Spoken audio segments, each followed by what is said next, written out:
Well, what I thought was brilliant about the Verzuz was that right afterwards, you guys announced a joint album together.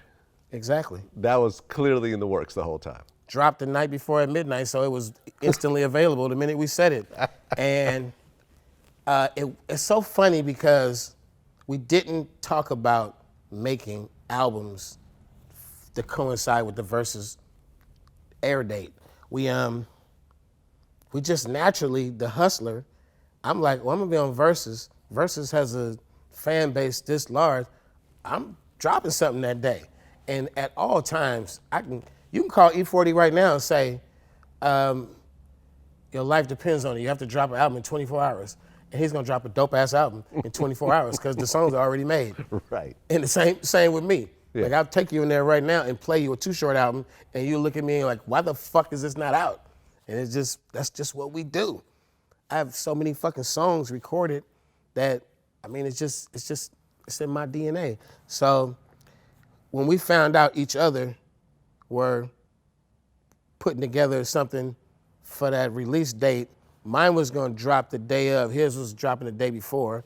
We talked about it, we were like, yeah, the night before is the logic. And it was cool, we both dropping. And then we just, a day or two went by like, what the fuck? If we drop it, why don't we just kind of like hire the same PR and promote them together? A couple of days go by, we're like, fuck it, why don't we just bundle the albums together? Like we just, just kept evolving, and it was pretty much a no-brainer on that one too. Well, I go with the logic, man. And 40's the kind of guy who, he stays on top of how he's going to get the E-40 music to you.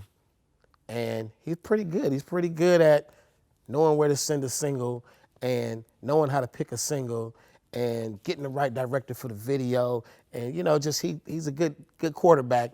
And I got a lot of game from E-40. I'm sure he got a lot of game from me, but I got a lot of game from him just on do-it-yourself game, And that's the bass shit. So the album is called Ain't Gonna Do It and Terms and Conditions. Yes, it is. So I guess Ain't Gonna Do It was your album, and Terms and Conditions was his. No, we didn't talk to each other about titles.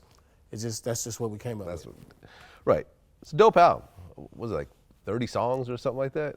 I don't think it's that many, but it's probably A lot of songs. 11 and 11, 10 and 10, I don't know.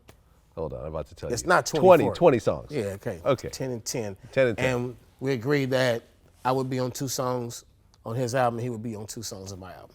And then the rest was you on your own. Right, and Ain't Gonna Do It is the first single. There's a video for it. Yeah, and I just got a call this morning that UPS is mad at me.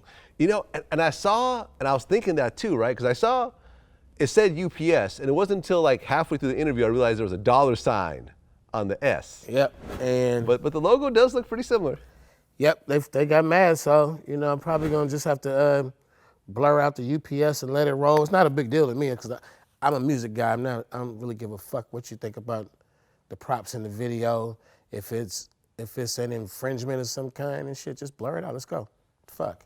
Can you blur it out, or you'll have to take the whole video down and re-upload it? No, it's technology today, man. You just blur the shit the whole way. YouTube? Yeah, I think you might be able to do it. It's a piece of cake, man. It's just already being done, actually.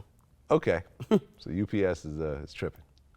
Yeah, but we know what it is. But you guys are kind of, I mean, you're like kicking the packages and stealing packages. Yeah, but this is not the United Parcel Service. This is the United Pimping Service. And that's what it says, man. So, yeah, you're right. It's cool. We like that kind of shit, though, man. It is what it is. It creates more buzz over the project.